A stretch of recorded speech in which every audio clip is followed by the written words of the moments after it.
बहुत समय पहले की बात है।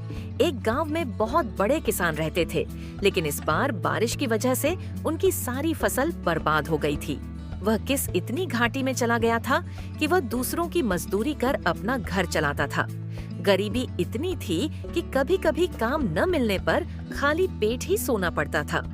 पत्नी बोलती, "ए जी, आप आज काम पर क्यों नहीं गए?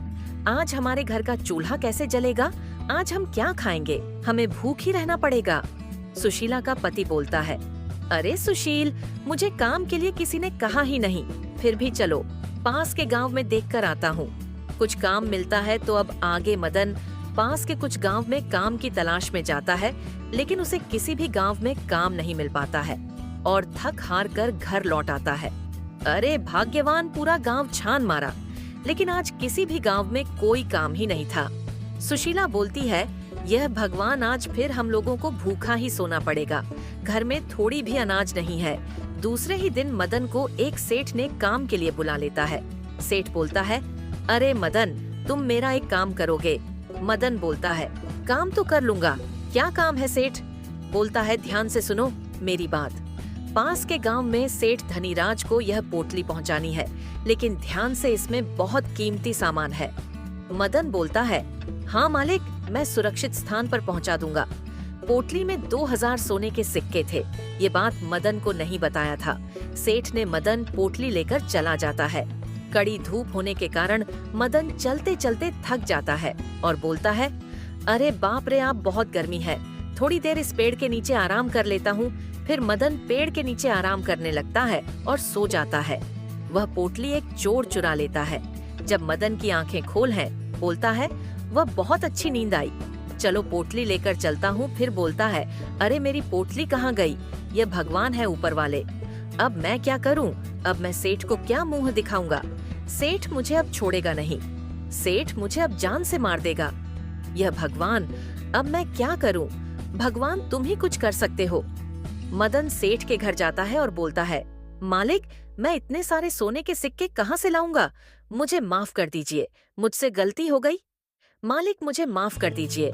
मलिक बोलता है, "माफ कर दूं और तुझे इतना बड़ा नुकसान कर दिया। चल जाकर कुछ काम कर।"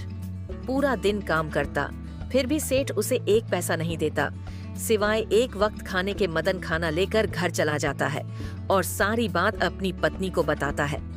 पत्नी बोलती है, "ये भगवान सारा दुख हमारे ही भाग्य में लिख दिया है। ये तो हमारी मदद करो या तो हमें मृत्यु दे दो।"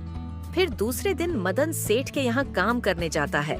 सेठ बोलता है, "अरे मदन, सुनो, आज पास वाले खेत जोत कर आ जाना और उसमें फसल बनी है।" फिर अचानक से मदन को खेत में एक सोने का सिक्का मिलता है। मदन बोलता है, "यह तो सोने का सिक्का है। हे भगवान, तेरा लाख लाख शुक्र है।" मदन बहुत खुश हो जाता है और मदन खेत जोतना लगता है। फिर अचानक से एक कुछ टकराने की आवाज आती है। मदन बोलता है, "अरे ये तो एक मटका है, ये बिल्कुल खाली है। चलो कोई बात नहीं, ये घड़ा भी मेरे काम का है, कम से कम पानी पीने के काम आएगा।" फिर मदन घड़ा लेकर अपने घर आ जाता है।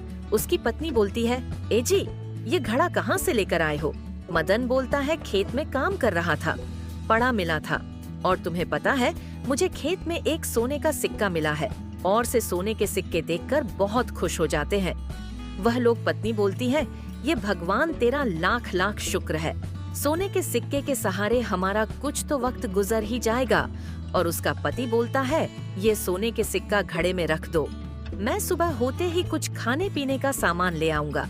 पत्नी बोलती है, "ठीक है, मैं ये सिक्के को घड़े में रख देता हूँ।" और आगे सिक्के को घड़े में रखकर वे दोनों सो जाते हैं। सुबह उसका पति आवाज लगता है, "अरे सुशील, उठो सुशीला, सुनो, ये देखो घड़े में इतने सारे सिक्के कहाँ से आ गए?" सुशीला बोलती है, "इतने सारे सोने के सिक्के, इतने तो हम घड़े में नहीं डाले थे। इसमें तो सिर्फ एक ही सोने का सिक्का हमने डाला था।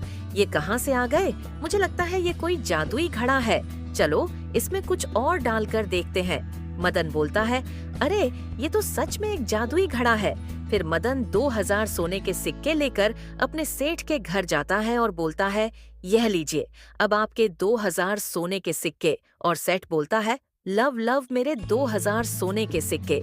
लव और मेरे यहाँ आज से काम करने की कोई आवश्यकता नहीं है।"